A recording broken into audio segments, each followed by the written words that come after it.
Hi everyone, welcome back to Monusanthu vlogs. ಹಾಗೆ ಎಲ್ಲರೂ ಹೇಗಿದ್ದೀರಾ? ಎಲ್ಲರೂ ಚೆನ್ನಾಗಿದ್ದೀರಾ ಅಂತ ಅನ್ಕೊತೀನಿ. ಇನ್ನು ಇವತ್ತಿನ ವ್ಲಾಗ್ನ ನಾನು ಈವ್ನಿಂಗಿಂದ ಶುರು ಮಾಡ್ತಾ ಇದ್ದೀನಿ. ಈವ್ನಿಂಗಿಂದ ನೈಟ್ಗೆ ರೋಟೀನ್ ಹೇಗಿರುತ್ತೆ ಅಂತ ಅಂದ್ಬಿಟ್ಟು ತೋರಿಸ್ತಾ ಇದ್ದೀನಿ ಇವತ್ತಿನ ವಿಡಿಯೋನಲ್ಲಿ. ಇನ್ನು ಈವ್ನಿಂಗ್ ಪೂಜೆ ಜೊತೆ ಇವತ್ತಿನ ವಿಡಿಯೋನ ಶುರು ಮಾಡ್ಕೊತಾ ಇದ್ದೀನಿ. ಇನ್ನು ಅವತ್ತು ಫ್ರೈಡೇ ಆಗಿರೋದ್ರಿಂದ ಆಲ್ಮೋಸ್ಟ್ ನಮ್ಮನೇಲಿ ಥರ್ಸ್ಡೇ, ಫ್ರೈಡೇ ಮತ್ತು ಮಂಡೇ 3 ದಿನವೂ ವಾರ ಮಾಡೋದ್ರಿಂದ ನಾವು ಪೂಜೆನ ಹೀಗೆ ಮಾಡ್ತೀವಿ. ಇನ್ನು ಬೇರೆ ದಿನ ಬರೀ ದೀಪ ಹಚ್ಚು, ಅಕಸ್ಮಾತ್ ಏನಾನ ಅಮಾವಾಸ್ಯೆ, ಪೌರ್ಣಮಿ, ಸಂಕಷ್ಟಿ ಈ ಥರ ಏನಾನ ಹಬ್ಬ ಬಂತು ಅಂದರೆ ಆವತ್ತು ಹೀಗೆ ಇರುತ್ತೆ ಪೂಜೆ. ಇನ್ನು ದಿನ ದೀಪ ಹಚ್ಚಿ ಕಡ್ಡಿ ಹಚ್ತೀವಿ. ವಾರದ ದಿನದಲ್ಲಿ ಈ ಥರ ಪೂಜೆ ಮಾಡ್ತೀವಿ. ಹಾಗೆ ನಾನು ಸಹ ಫ್ರೈಡೇ ಆಗಿರೋದ್ರಿಂದ ನಮ್ಮದು ವಾರ ಫ್ರೈಡೇ ಯಲ್ಲಮ್ಮ ದೇವಿಗೆ. ಹಾಗಾಗಿ ಪೂಜೆನೆಲ್ಲ ಮುಗಿಸ್ಕೊಂಡೆ.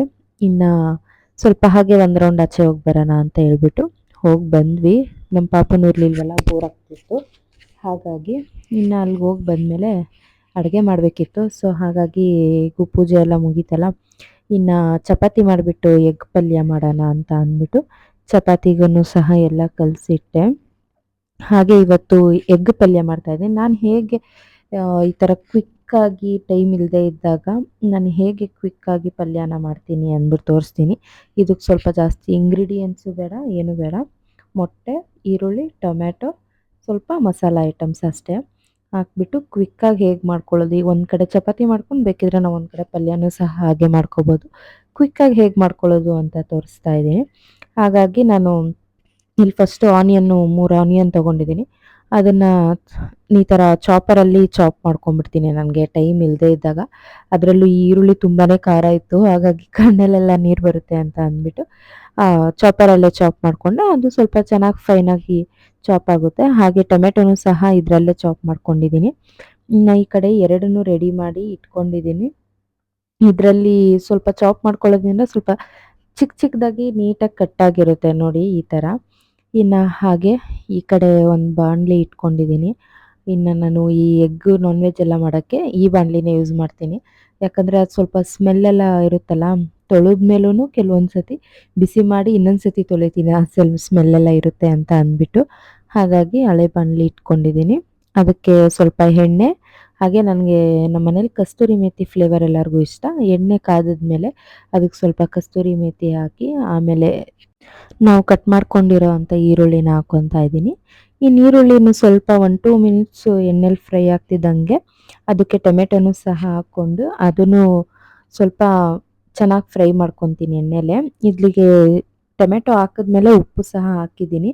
ಅದು ವಿಡಿಯೋ ಸ್ವಲ್ಪ ಮಿಸ್ ಆಗಿದೆ, ಹಾಗಾಗಿ ಉಪ್ಪು ಹಾಕ್ಕೊಂಡು ಸ್ವಲ್ಪ ಫ್ರೈ ಮಾಡ್ಕೊಂಡು ಆಮೇಲೆ ಮಸಾಲ ಅಂದರೆ ಖಾರದ ಪುಡಿ, ಧನಿಯಾ ಪುಡಿ, ಗರಂ ಮಸಾಲ, ಅರಿಶಿನ ಈ 4 ಹಾಕೋದು ನಾನು. ಸಖತ್ ಟೇಸ್ಟಿಯಾಗಿರುತ್ತೆ. ಇನ್ಸ್ಟಂಟಾಗಿ ಎಷ್ಟು ಬೇಗ ಆಗುತ್ತೆ ಅಂತ ಅಂದರೆ ಬೇಗ ಮಾಡ್ಕೋಬೋದು, ಹಾಗೆ ಟೇಸ್ಟಿಯಾಗೂ ಸಹ ಇರುತ್ತೆ.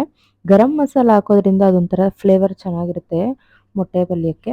ಹಾಗಾಗಿ ನಾನು ಗರಂ ಮಸಾಲನೂ ಸಹ ಹಾಕ್ತೀನಿ, ಅದೂ ಚೆನ್ನಾಗಿರುತ್ತೆ. ಕೆಲವೊಂದು ಸತಿ ಸಾಂಬಾರು ಪುಡಿ ಹಾಕ್ಬಿಟ್ಟು ಮಾಡ್ತೀನಿ, ಅದು ಒಂಥರ ಬೇರೆ ಟೇಸ್ಟ್ ಇರುತ್ತೆ. ಆದರೆ ಇವತ್ತು ಈ ಥರ ಮಸಾಲ ಐಟಮ್ಗಳನ್ನೇ ಹಾಕ್ಬಿಟ್ಟು ಮಾಡಿದ್ದೀನಿ. ಅದೆಲ್ಲ ಸ್ವಲ್ಪ ಎಣ್ಣೆಲಿ ಫ್ರೈ ಮಾಡಿಬಿಟ್ಟು ಅದಾದಮೇಲೆ ನಮಗೆ ಎಷ್ಟು ಬೇಕೋ ಅಷ್ಟು ಮೊಟ್ಟೆಗಳನ್ನ ಹಾಕ್ಕೊಂಡು ಅದನ್ನು ಸ್ವಲ್ಪ ನೀಟಾಗಿ ಎಲ್ಲ ಮಿಕ್ಸ್ ಮಾಡಿಬಿಟ್ಟು ಸಿಮ್ಮಲ್ಲಿ ಇಟ್ಬಿಟ್ಟು ಕ್ಲೋಸ್ ಮಾಡಿಬಿಟ್ಟು ಬಿಟ್ಟಿರ್ತೀನಿ. ಯಾಕಂದರೆ ಅದು ಸ್ವಲ್ಪ ಸಿಮ್ಮಲ್ಲಿದ್ದಾಗೆ ನೀಟಾಗಿ ಫ್ರೈ ಆದರೆ ಒಂಥರ ಉಬ್ಬಿ ಬರುತ್ತೆ ಮೊಟ್ಟೆ ಅಂತ ಅಂದ್ಬಿಟ್ಟು. ಆಮೇಲೆ ಸ್ವಲ್ಪ ಹೊತ್ತಾದಮೇಲೆ ಮತ್ತೆ ತೆಗೆದ್ಬಿಟ್ಟು ನೀಟಾಗೆಲ್ಲ ಮಿಕ್ಸ್ ಮಾಡ್ಕೊತಾ ಇದ್ದೀನಿ. ಇದಂತೂ ನೀಟಾಗಿ ಫ್ರೈ ಮಾಡ್ಕೋಬೇಕು, ಇಲ್ಲಾಂದರೆ ಸ್ಮೆಲ್ ಆಗೇ ಇರುತ್ತೆ. ಹಾಗಾಗಿ ನಾನು ತಿರುಗಿಸಿ ಫ್ರೈ ಮಾಡ್ತಾನೆ ಇರ್ತೀನಿ ಮೊಟ್ಟೆನ. ಇಲ್ಲಾಂದರೆ ಅದು ತಿನ್ನೋಕ್ಕೆ ನಮಗಿಷ್ಟ ಆಗಲ್ಲ, ಹೊಲ್ಸು ವಾಸನೆ ಥರ ಇರುತ್ತೆ. ಹಾಗಾಗಿ ಇನ್ನು ಪಲ್ಯನೂ ಸಹ ಲಾಸ್ಟಿಗೆ ಕೊತ್ತಂಬರಿ ಸೊಪ್ಪು ಹಾಕ್ಕೊಂಡು ಲಾಸ್ಟಲ್ಲಿ ಹಿಂದೆಗಡೆ ಸ್ಟವ್ ಹತ್ರ ಈ ಕಡೆ ಚಪಾತಿ ಮಾಡ್ಕೊಳ್ಳೋಣ, ಆ ಕಡೆ ಇಡೋಣ ಅಂದ್ಬಿಟ್ಟು ಹಿಂದೆಗಡೆ ಸ್ಟವಲ್ಲಿ ಇಟ್ಬಿಟ್ಟು ನಾನು ಮಾಡ್ಕೊತಾ ಇದ್ದೀನಿ ಈ ಕಡೆ ಚಪಾತಿನ. ಅದನ್ನು ಸಿಮ್ಮಲ್ಲಿ ಇಟ್ಬಿಟ್ಟು ಅಷ್ಟೊತ್ತಿಗೆ ನೀಟಾಗೆಲ್ಲ ಫ್ರೈ ಆಗಿ ಬೆಂದಿರುತ್ತೆ ಅಂತ ಅಂದ್ಬಿಟ್ಟು ಇನ್ನು ಮೊಟ್ಟೆ ಪಲ್ಯ ಅಂತೂ ಈ ಥರ ರೆಡಿ ಆಯಿತು. ಇನ್ನು ಈ ಕಡೆ ನಾನು ಚಪಾತಿ ಲಟ್ಟಿಸ್ತಾ ಇದ್ದರೆ ನನ್ನ ಮಗ ಸುಡ್ತೀನಿ ಅಂದ್ಬಿಟ್ಟು ಅವ್ನು ಸುಡ್ತಾ ಇದ್ದ. ಇನ್ನು ಹಾಗೆ ನೋಡಿ ಇದು ನಮ್ಮ ಡಿನ್ನರ್ ಆಗಿತ್ತು. ಅದಾದಮೇಲೆ ಸ್ವಲ್ಪ ಸೋಡಾ ಕುಡಿಯೋಣ ಅಂತ ಅಂದ್ಬಿಟ್ಟು ಸೋಡಾನ ಸಹ ಮಾಡ್ಕೊಂಡಿದ್ದೆ. ಇನ್ನು ಹಾಗೆ ಈ ರೆಸಿಪಿ ನೀವು ಒಂದ್ಸತಿ ಟ್ರೈ ಮಾಡಿ. ಹಾಗೆ thank you for watching. Bye bye.